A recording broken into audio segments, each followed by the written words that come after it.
Book of Heaven, Volume 24, September 5th, 1928. Pains of Jesus and Contest of Light. The acts in the Fiat are pebbles and breeze in the sea of the divine will.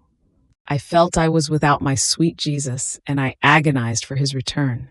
But alas, while my poor heart was tortured, my beloved Jesus doubled my pains by making himself seen all wounded, crowned with thorns.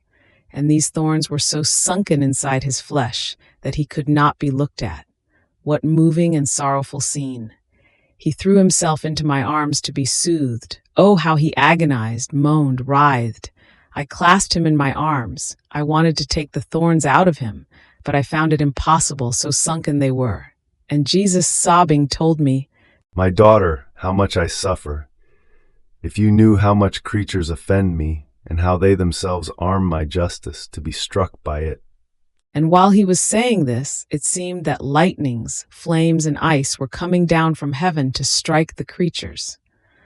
I was frightened, but it was more frightening to me to see Jesus reduced so barbarously.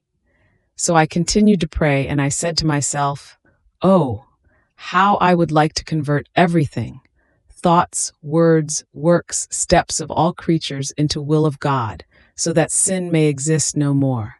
I would like to eclipse them with the light of the divine will, so that, invested with light and enchanted by it, under the eclipse caused by divine light, creatures may lose the strength, the passions, the will to offend my sweet Jesus."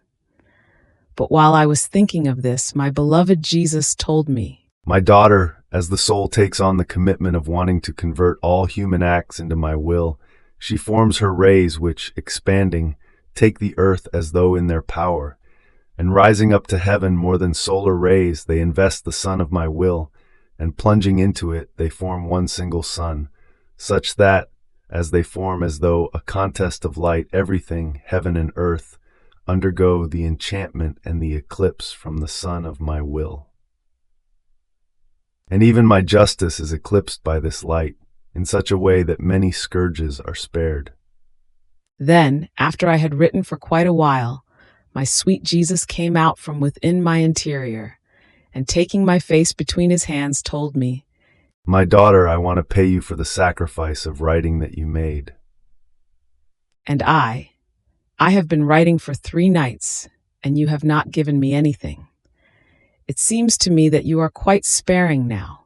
You no longer show me that great satisfaction you used to show me before when I would write, nor do you command me to write any more with that loving empire of yours as you used to do.